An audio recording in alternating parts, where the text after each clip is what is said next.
Hi friends, எல்லாருக்கும் வணக்கம். ஆஃபீஸ்லேருந்து வந்துட்டு செம்ம டயர்ட்.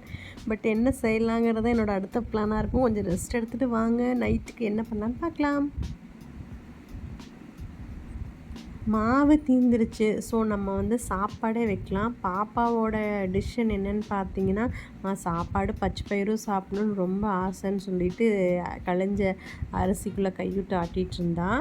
ஸோ நானுமே நல்லா பிளான் தான். கொஞ்சம் சாப்பாடு நல்லா சூடாக பச்சை பயிர் ஊற்றி சாப்பிட்ணும், கொஞ்சம் கிரேவிங்ஸாக இருந்துச்சு எனக்கும். சரி, ஓகே, அதுலேயே போய்க்கலான்னு சொல்லிட்டு ஒரு டம்ளர் வந்து அரிசி போட்டால் நான், பாப்பா, எங்கள் மாமியார், தம்பிக்கு பச்சை பயிர் ஒரு சைடில் வச்சுட்டேன். நிறைய பேர் பார்த்திங்கன்னா என்னை மாதிரியே பச்சை பயிர் வந்து அதாவது ரொம்ப கடைஞ்சி ரொம்ப மாவு மாதிரி இல்லாமல் முழுசு முழுசாக அழகாக அந்த மாதிரிலாம் செய்வாங்க. சூப்பராக இருக்கும். எங்கள் அம்மாலாம் அப்படி தான் செய்வாங்க. அந்த மாதிரி ட்ரை பண்ணலான்னு சொல்லிட்டு அதிலே இடித்த சீரகம், இடித்த வெங்காயம், தக்காளிலாம் போட்டு 5 விசில் விட்டு நான் எடுத்துக்கிட்டேன்.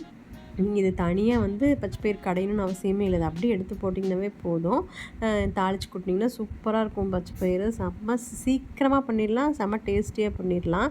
எப்படி ஏதாவது டீட்டெயில்ஸ் வேணும்னா கமெண்டில் சொல்லுங்கள், நான் எப்படி பண்ணலான்னு சொல்கிறேன். ரொம்ப சிம்பிள் பட் டேஸ்டி. பட்டையை கிளப்பவும் நீங்கள் குண்டால் ஊற்றி கடையணும், எனக்கு கடைய தெரியாது, அதெல்லாம் கதை இல்லை, சூப்பராக இருக்கும். பச்சை பயிரோடு நிறுத்திடலாமா? வேண்டாம், கொஞ்சம் மீல் மேக்கர் இருக்குது, அதில் எதாவது பண்ணிடலான்னு சொல்லிட்டு மீல் மேக்கராக சும்மா வெங்காயம் தக்காளி போட்டு ஒரு ஃப்ரை மாதிரி பண்ணிட்டேன். ஸோ பச்சை பயிருக்கும் மீல் மேக்கருக்கும் செம்மையாக இருக்கும். பிள்ளைங்களுக்குமே ரொம்ப பிடிச்சிருந்துச்சு. பார்க்குறதுக்கே சாப்பிட்றதுக்கு ஆசையாக இருந்துச்சு. சாப்பிட மாட்டாங்க, பட் பார்க்குறதுலேயே அவங்க இம்ப்ரெஸ் ஆயிடுவாங்க. அந்த மாதிரி ஃபுட்டுன்னா அவங்களுக்கு ரொம்ப பிடிக்கும். பார்க்க பிடிச்சிருந்தா தான் சாப்பிடுவாங்க. ஸோ நைட்டாக என்னோடய வேலையை ரொம்ப சிம்பிளாக நான் இப்படி முடிச்சிட்டேன்.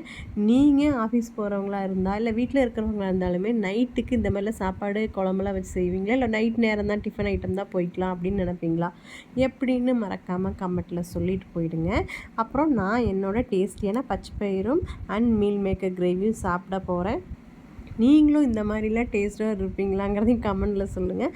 நான் இந்த மாதிரி தான் நைட் டைம், பகல் டைமில் யோசிக்க மாட்டேன். எப்போ என்ன பிடிக்குதோ, நமக்கு டயர்டாக மட்டும் இல்லை அப்படின்னா பக்காவாக செஞ்சு சூப்பராக சாப்பிட்ருவேன்.